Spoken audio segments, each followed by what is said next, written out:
This is Mara Elaine on the Buying Space channel. Today is still Passover. This is Thursday afternoon. Passover doesn't end until, or the Feast of Unleavened Bread does not end until sundown. So I'm technically still in Passover here, but this will air on Shabbat. Happy Shabbat. I'm reading in Leviticus chapter 23. I'm going to start in verse 9.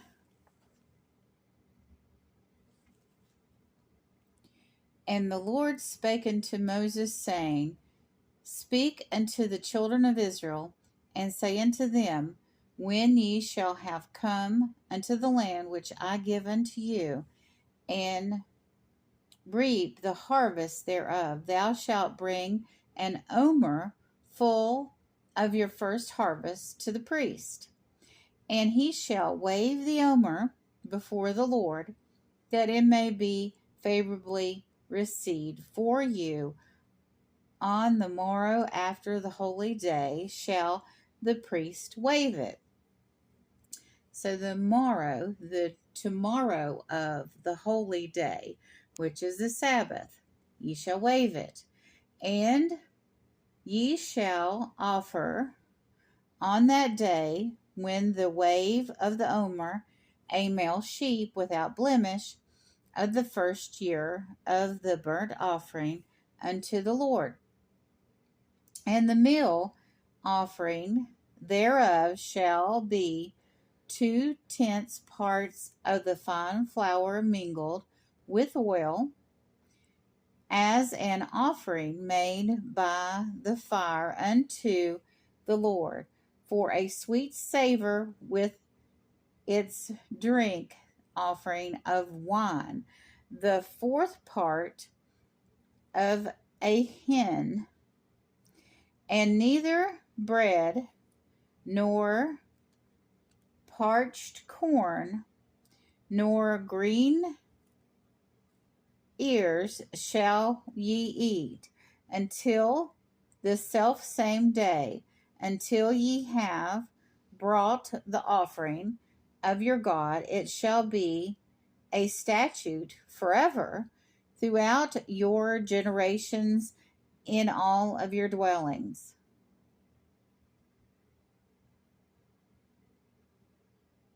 And then they shall count unto you from the morrow after this day of rest, from the day that ye bring unto the omer of the wave offering, 7 complete weeks shall there be.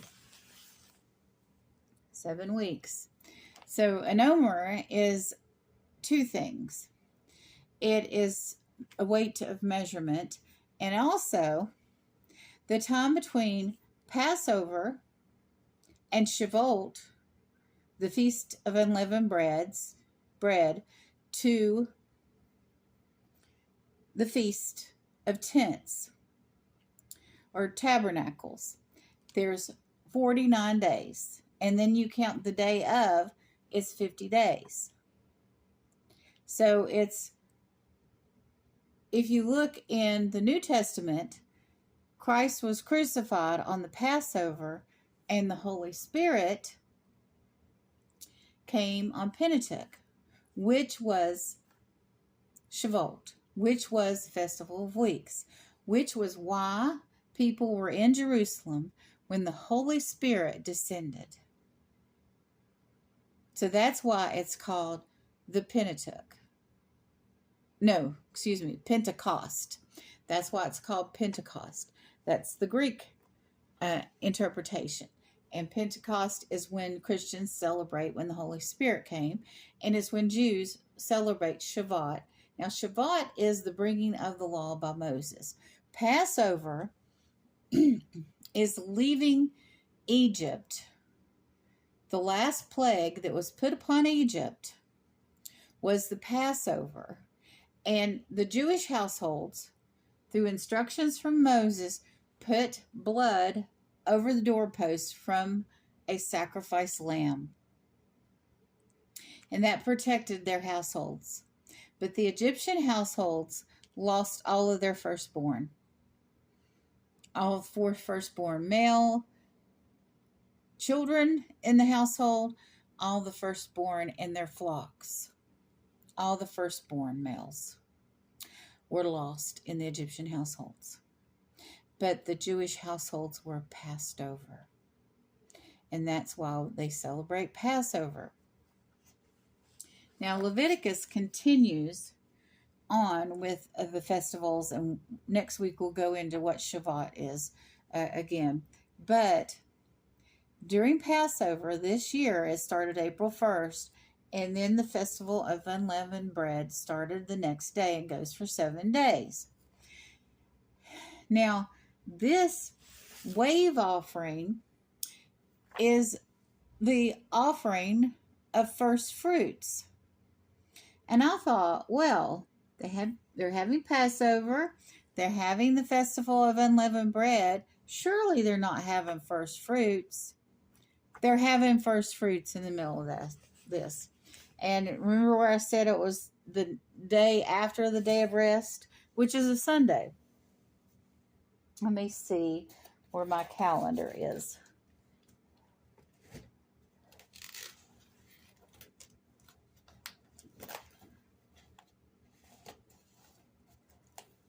So this year, in some traditions, it is celebrated the day after Passover, which this year, in that traditions, now there's Sephardic Jews, there are Orthodox Jews, there are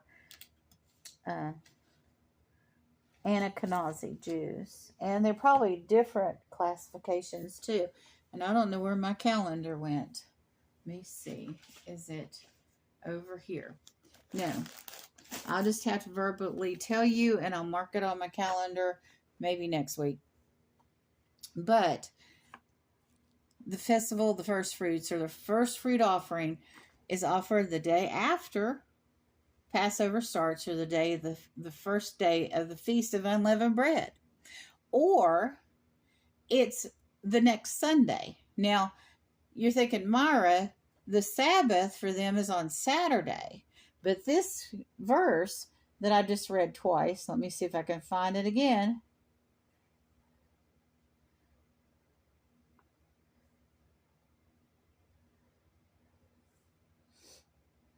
Okay, hold on.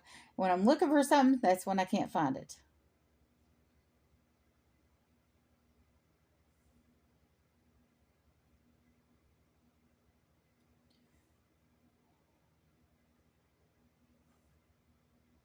Okay, that's counting to the Shabbat. Let's see.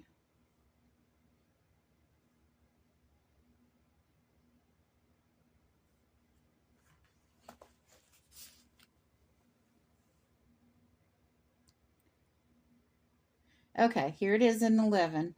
And ye shall wave the omer before the Lord, a wave offering, that it may be favorable received among you. On the morrow, which is the next day, after the holy day, which is Shabbat, the priest shall wave it. So that's on a Sunday, because the holy day is the Sabbath, which is Saturday. So this year, see, Wednesday, Thursday, Friday, Saturday, Sunday. That would have been on the 5th that they would have had the first fruits. They go a little extreme on the Festival of Unleavened Bread. They put aluminum foil. They clean for days and days to make sure all the contamination, all the little breadcrumbs, everything that's leaven is removed. And then they'll take aluminum foil, wax paper, whatever, and completely cover their kitchens and their dining rooms with it. I mean, we're talking extreme, deep cleaning before the Festival of Unleavened Bread starts to get all the even microscopic amounts of leaven or yeast out of their kitchens, out of their homes. Because that's what God requested of them. There would be no leaven in the land. In the land. So, I heard a Jewish man, he's a Levite, talking about that the Feast of the Unleavened Bread was the barley harvest. It wasn't the wheat harvest. I've been putting pictures of wheat on my thumbnails, which he said that if you have wheat bread, even if it's unleavened, that's not correct. That you're supposed to use barley because it's the barley harvest. They just, I mean, all the rules, the kosher rules, the things that are done during Passover. I've got a Haggadah here, or Haggadah, Haggadah. Okay, and this is backwards, just like this Torah, because they read from a different direction than we do. And here's the order of the Seder for Passover. 15 steps. And 4 of the steps involve drinking wine. So, and here's the Seder plate. I mean, I just got this. And I had read some of these blessings when Marty was in elementary school and we did a Seder. We did a real simple Seder. We didn't do the 14 steps, but we did say a blessing every night that I had printed from a website. Next year in Jerusalem, it came to pass at midnight. So all of this, I'm going to read this year and hopefully be ready to go through some of this with you. These books that talk about the instructions and the blessings and the steps and the Seder and everything that's happens during Passover, there are tons and tons of different versions of this. And I'm sure the Ashkenazi Jews and the Orthodox Jews and the Sephardic Jews and all the other different types of Jews out there have their own versions of this. I don't know what tradition this family is from.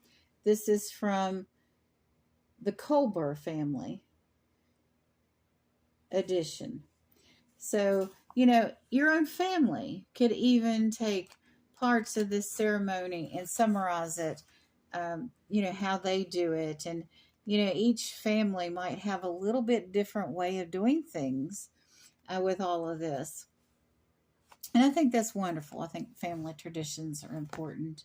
But the Jewish people make the rest of us seem silly as far as traditions. And I love that Rev Tevye song, Tradition, in that the Fiddler on the Roof musical. I love that musical when I was young, and I still would love it. I just haven't played it in a long time.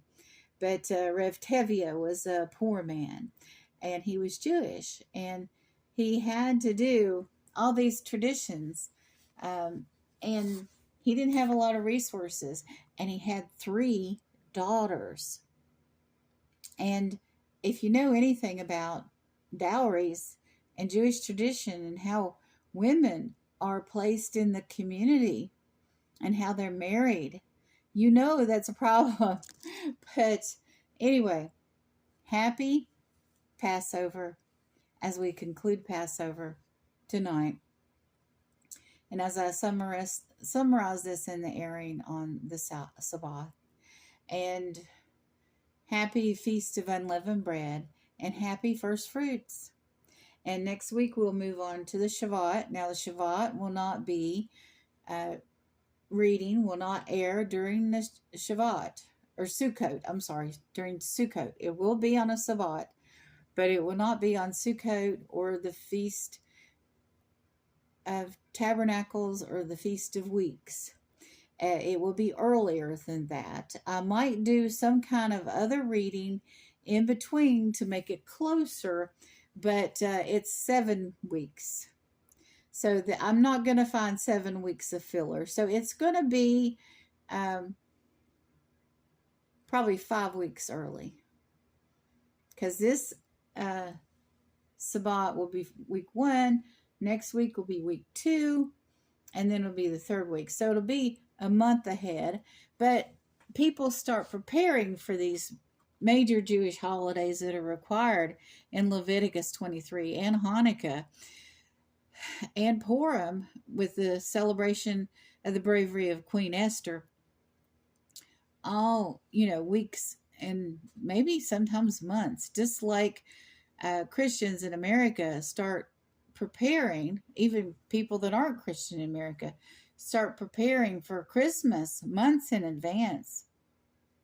People buy gifts sometimes in September or before. So it's wouldn't be heard of that Jewish households would be preparing for the Festival of Weeks or the Festival of Tabernacles, because one of the features of that is to build a tent or a hut to stay in for the week. So there's a little construction there. There's a little bit of need to buy some space, or if you don't have real estate to put a hut on. They put these out in front of homes in New York City or up on the roofs of the buildings because, they don't have land around them. So in cities, it's a thing that you'll see it like on the sidewalk easement, you'll see a hut and you're like, what in the world? And you'll see them on the roofs of the high rises. So it's definitely a thing that has to be prepared for. So I'll see you next Shabbat. Have a good Sabbath and keep it holy.